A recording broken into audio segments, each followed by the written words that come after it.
This is the Amateur Fanboy Podcast with your hosts, Chase Aguirre and Mike Hurtaza.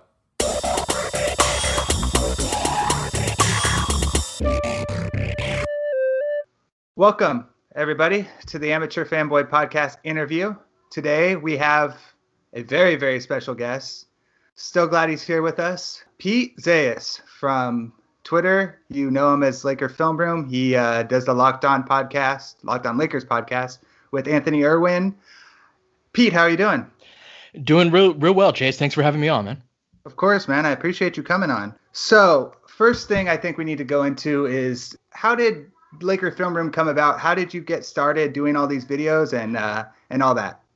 Honestly, it just started out as a hobby. I coached high school basketball for about 4 years, and I had to leave that. I started a business with my now ex, and I really missed basketball. The business did well, but it was not, necessarily what I wanted to spend my time doing, but it was one of the things you do for family. So I started Laker Film Room just to amuse myself, to, kind of break down footage and be involved in basketball in my own little Way. I never expected it to grow. It was never like, I'm going to start a business type of thing. It just kind of organically grew. People picked up on it and liked it. And a couple years later, here I am doing it for a living. So it's pretty cool.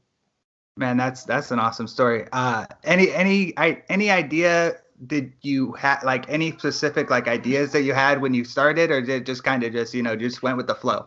It was something where I was frustrated with the type of basketball coverage that I saw out there, and that it was just not very basketball specific. It was always about the storylines and your LeVar Balls and that type of stuff, right? I started this before anyone knew who LeVar was, but those type of stories were what people were more interested in. And I was like, hey, there are really cool stories in the game of basketball, in the actual gameplay. And that was something that I just wanted to dive more deeply into. I remember having an argument with a friend who was like, oh, baseball is way more, there's a lot more thought and a lot more strategy that goes into it. I'm like, you're crazy. No, it's basketball, right? And we had like a week-long argument on a forum, and I was like, I really want to show that all of the beauty and intricacy of basketball. So that was really the driving force behind starting Laker Film Room.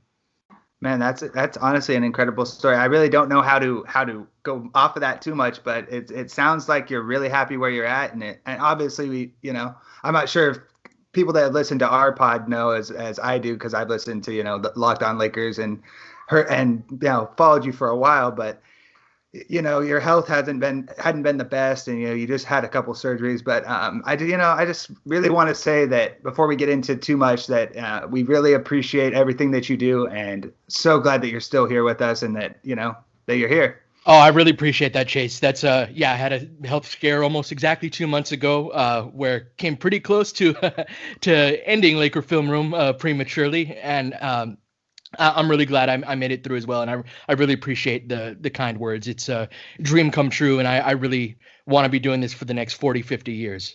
I believe you will, man. I truly believe you will. So let's start into the more. When I wanted to have you on, I wanted to talk less about the offseason and all that, but more about like all the intricacies about how this offense can flow now that we have AD, we got Boogie, we got obviously LeBron, you got Danny Green. But what is the best way the Lakers, or in your mind, that the Lakers can continue to make this offense grow, and how they can, how the pick and roll offense and all that, how it's going to flow with the new additions? No, that's a great question. And I think a lot of it depends on, can DeMarcus Cousins get his three-point jumper back? I don't expect him to be the athlete that he was prior to the Achilles injury, but he shot 27% from three with Golden State during the regular season, and he was a mid-30s shooter. He was, over 35% the 2 years before that. It would make some sense that a guy's jump shot would be impacted by that major of an injury, but they always say that the second year back from an Achilles is really your year where you're really back. And so if he's able to knock down jumpers and excuse me, and Kuz is able to do that as well, that really opens up the possibilities. So to be more specific about it, rather than just Danny Green coming off of a down screen as a shooter out of the corner, then that's Kyle Kuzma, right? And if he's able to hit that shot at 35, 36%, then he's going to be able to be much more of a threat at curling to the basket. He's a better threat than Green or KCP at playmaking and attacking the rim in those situations. So really how you can go about constructing the offense really changes based on if Kuz can do that or if Boogie can knock down at, mid 30s, and you could put him at the top of the key and have him as a playmaker, which is something that he did a lot next to Anthony Davis in New Orleans. But if teams are just going to sag off of him and say, hey, if you want to shoot 27% from three, by all means, be our guest, then that really changes what you can do. So it's really going to be dependent upon that. I expect Vogel runs a lot of horn sets, and that's something that the Pelicans did with AD and Boogie. It takes advantage of their ball handling ability, their playmaking. They can even run pick and rolls together, where usually AD is the screen setter for Boogie. But yeah, a lot of it hinges on the outside shooting. Okay. So going off of that, how do you think, like, guys, like, obviously we're not happy about Rajon Rondo. We wish he wasn't there, but how are guys, like, when you bring in a guy like Rondo, how is he going to affect, how that flows? Yeah, no, that's a really good question as well. That's something that the less that he's next to Boogie, the better. Pretty incredible stat when Boogie and Anthony Davis were on the court together in New Orleans, but Rondo was off the court. They were a plus 10.4 net rating. When Rondo was on the court with those two, they were a minus 1.3. And part of that is because Boogie absorbs a lot of those playmaking responsibilities, like I mentioned a moment ago. So it becomes kind of redundant alongside Rondo. If Boogie has the ball, Rondo gets more relegated into a spot-up shooter type of role, which he made them at a decent clip last year, but that's with defenses completely disrespecting his ability to do that. And then, if Rondo has the ball, Boogie isn't as much of a like pick and roll finisher type of guy. He's more of a guy that you put the ball in his hands and let him create his own shot, or for others. So he becomes kind of redundant with Rondo. So I'd like to see the Lakers avoid those lineups as much as possible, because then we'll get less of that benefit from the potential spacing after the Lakers signed a bunch of, solid shooters this offseason. Yeah, no, they definitely went about this offseason just about as well as you could have based off not getting Kawhi. I think, the Danny Green signing obviously is going to be great. I think, KCP, if he fixes his shot and he works with lethal shooters, so I believe, that shooting will come back. When you got those two, and then you got guys like Caruso who can still hit threes. I mean, the Lakers have a lot of shooting that they can really go to on that roster.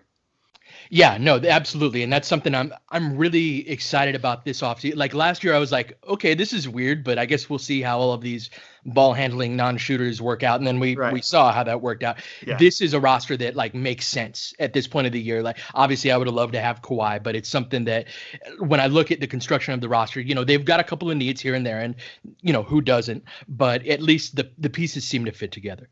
No, yeah, agreed 100%. So let's go off of the offense. Let's go to the defense side. So obviously we just went over Boogie, we went over AD, and obviously those guys are going to be huge when it comes to the front court defense. But how about guys like KCP and Danny Green and Caruso, and I'm blanking on a couple, Jared Dudley, those guys, how are they going to affect the pick and roll, like defense, or like just the wing defense? Yeah, no, that's a good. I think we're one wing defender short. I'd like to have one more aside from Danny Green, who's very good at that, and not have to put LeBron in those situations, which come a playoff series, LeBron's going to have significant defensive responsibilities against a team like the Clippers, right, that have two wings that are able to really hurt you. But all in all, I thought they did a nice job. I actually asked Pelinka about the construction of the roster from the perspective of, on offense, most of their playmakers are in the front court, and how they plan about, how he envisions it working. And I thought his response was really interesting in that he said that what they tried to do was have their backcourt guys be better defenders. So your Avery Bradley, Alex Caruso types, KCP, Danny Green, to kind of neutralize, because that's what most other teams, that's what their main attack is coming from, is from the backcourt. So have your better defenders doing that and have your playmaking come from the front court, while still admitting that they have some needs for a playmaking guard and that they'll be scouring the buyout market for that. But I do like what they've done. I'm really curious to see Avery Bradley up close, because he's a guy that like the analytics don't really love in terms of his defensive metrics, but coaches, players, eye test folks are really big on him. From what I've seen, he's better on the ball and can be kind of harmful off of the ball with his help responsibilities and all of that. So I'm curious to see what that looks like on a day-to-day basis. But defensively, I think they've done a good job on the perimeter and the wing. I have some concerns about Boogie and pick and roll defense, and that's another reason why you don't want Rondo and Boogie out there at the same time. It's because you've got a really bad pick and roll defender on both ends of that. The teams can really exploit. But all in all, I thought they did a decent job. I think we're a wing defender away from me being really comfortable with where they are defensively.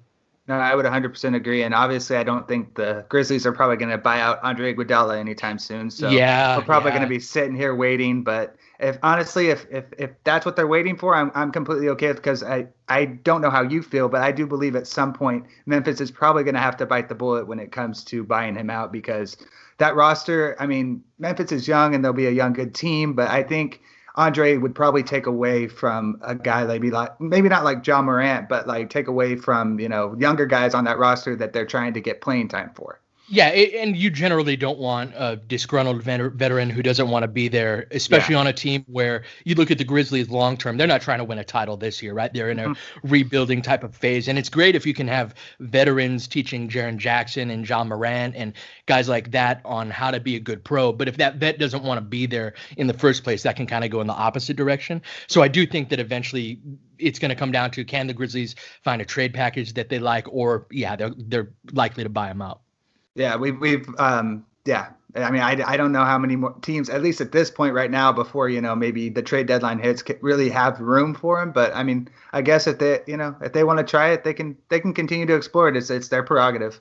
Yeah. So now we talked about the offense, we talked about the defense. Let's talk about the best lineups on both sides. What do you think is the best optimal offensive lineup the Lakers can throw out there? Maybe not the closing lineup per se, but the best lineup that'll give them the best offensive rating, let's say. Oh, that's a great question, man. So you've asked a lot of great questions on this, man. I'm trying. Yeah, no, you sound very prepared, my man.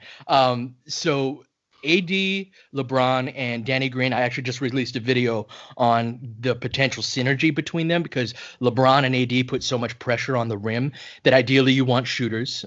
And Danny Green is just spectacular at knocking down open catch and shoot jumpers. He's okay coming off of screens, but really he's that drive and kick. LeBron drives to the basket, help defender drops over, weak side defender helps the helper. LeBron skips it over to Danny Green. He makes about 50% of those shots. He's a 50.5% shooter on corner threes. On wide open threes, it's like 52%. On open threes, it's like 46%. These are just crazy numbers, man. So Danny Green is peanut butter and jelly when it comes to LeBron and AD. I like that. Yeah, man. Kuz really is a really talented off-ball scorer, which is remarkable considering how poorly he shot from three last year. He's a guy, he had 41 in 3 quarters against Detroit without a single isolation or post-up possession. So Kuz scores really well off of those guys. If he can get back to his rookie year or close to it from 3, you have another guy who can score optimally off of them. And then the fifth guy, that's a really good question. Who would I go with?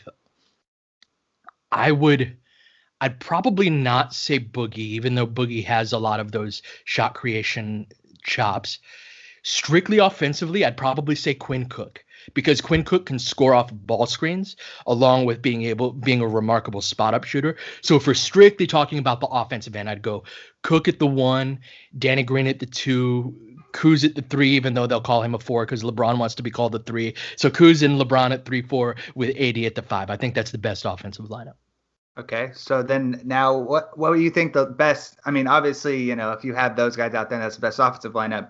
There's got to be a guy or two that you probably would take out of that for the defensive lineup, correct? Yeah, that's for sure. I still think I want AD at the 5 and LeBron at the 4 there. Kuzma is the most obvious guy to take out. So Danny Green would still be in there. I'd say Alex Caruso would be in that lineup at the 1. And it's between Avery Bradley and KCP. I will trust all those coaches and players who swear by Avery Bradley's defense rather than the analytics on that. And I'll say, so Caruso, Avery Bradley, Danny Green, LeBron, and Anthony Davis would be my choice there. And honestly, if I'm not mistaken, that's similar to the lineup LeBron had was playing on 2K on Instagram the other day, correct? That's right. Very close. Put in Boogie to start at the 5, take out Caruso, go big, have Avery Bradley. And that's an advantage the Lakers have that, similar to what Pelinka was saying, is that you don't need a point guard at the 1 spot. You can have your Mario Chalmers like he had in Miami, or Norris Cole, Derek Fisher alongside Kobe Bryant. And Pau Gasol was a great passer and playmaker. So was Lamar Odom. So you don't need a guy that necessarily has to be a conventional point guard. So that's why Avery Bradley starting wouldn't surprise me at all. All right. So now I'm gonna ask you I won't say the tough questions, but the questions that you probably maybe don't want to answer. How about your of the guys we signed, the Boogies, the Jared Dudleys, the Avery Bradleys, the new guys, of those new signings, which one is your favorite? Boogie. Boogie's a guy with his post-injury, having issues as a pick and roll defender.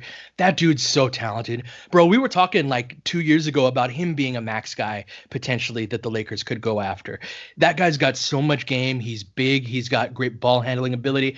He's a good playmaker with the caveat that he turns the ball over a lot. So that kind of reduces the value that you get out of that. But once upon a time, not too long ago, he could shoot. I don't expect him to be blowing by guys the way that he was 2 years ago before the Achilles injury. But for 1 year, $3.5 million, a guy with that much talent, man, that's such a low risk, high reward move. And it makes AD happy of not having to bang with 5s all the time. And, they've got that synergy from New Orleans. So for me, I really like the Jared Dudley signing. I didn't think they needed to sign Troy Daniels if they were signing Quinn Cook. I thought they overpaid a little for KCP and maybe a little bit for JaVale, but all in all, I'm happy with what they did. But Boogie's my favorite. How about you, man? Honestly, before Boogie, it was Danny Green, but I would say Boogie is probably getting up there as one of my favorites, especially when you see that he's slimmed down, looks like he's way better shape. I mean, I think, like you said, the value that you got him for is insane.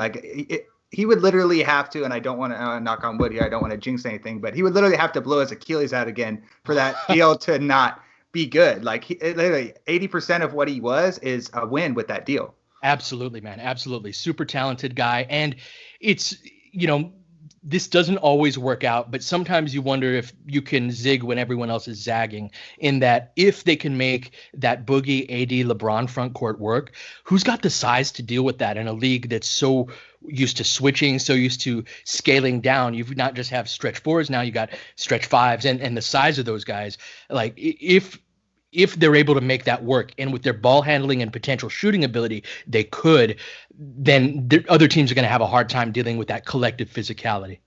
100% agreed. So I don't know if you have a least favorite, but is there any guy the new guys, because Rondo's the easy target, but the new guys that you maybe aren't as high on, other than maybe Troy Daniels? Other than Troy Daniels, I'm okay to happy with every other signing, and it's nothing against Troy Daniels. It's just they've got a lot of guards now and not a lot of wings. If that's, rather than Troy Daniels, if that's a vet minimum wing, that would be my preference. It's nothing against Daniels' game. He does what he does. He's a shooter. But after that, of the new guys, I guess this is making me realize I really like the new guys that we have. I don't really have a least favorite. KCP is the one, and like you said, Rondo, but neither of them are new. KCP feels kind of like the clutch tax, right? That he's around because he's with that. Gosh, man. Hey, if there's not one, that's totally fine. I just wasn't sure if maybe there was one that you weren't that high on. Maybe Quinn Cook, because I don't love him on the defensive end, and I do think he's the one guy that doesn't really fit with what Pelinka was saying of we've got really good defenders in the backcourt, so we want to stop guards for other teams. But that's me really stretching. I'm happy with it. That was what, a 2 year, $6 million signing, $3 million a year. Come on, I'm fine with that. Oh, of course. So then I guess I'll get you out of here on this one. What do you think what is your prediction, or how high are you on what this roster can be and how it can go moving forward?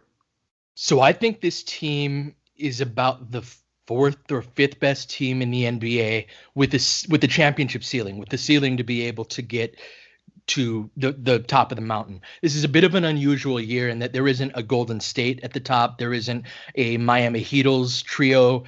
Even, the Lakers. You have to go back to probably 2006, 2007 to find the top of the league. I don't want to say is weak because there are a lot of really good teams, but there's no one dominant team the way that there has been for really a decade now. And a lot of it hinges on Boogie. A lot of it hinges on Kuzma being able to take a step.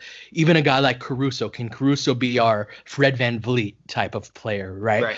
And so the Lakers have that. The reason why that's the ceiling is that none of those things are unreasonable, right? I'm not asking Boogie to be the guy that he was before the Achilles injury, but be 70, 80% of that, be able to knock down your open threes when you're open on those. So that is what are the types of things that can propel them to the top of the mountain. But it's also, you don't want to assume things are going to improve because there are going to be other things that go in the opposite direction. Somebody is going to have a down year. Maybe Danny Green shoots 36% from three instead of 45%. What does that mean, right? And so that's why I think they've got an outside shot at it, but I don't think it's super outside. So that's about where I think they are. All of that said, if they are able to get a good guard before the buyout deadline, that puts them first or second, in my opinion. Okay. All right. I like that. Pete, thank you very much, sir, for coming on and talking with us. Would you like to let everybody know where they can find you at and find your work at? Yeah, you can find me at Laker Film Room on YouTube, on Twitter. I've got my Laker Film Room podcast, do the Locked On Lakers podcast with Anthony as well. So yeah, just find me on there. And thanks for having me on, Chase. I really appreciate it. Of course, Pete. Thank you. Have a great day, man. You too, my man.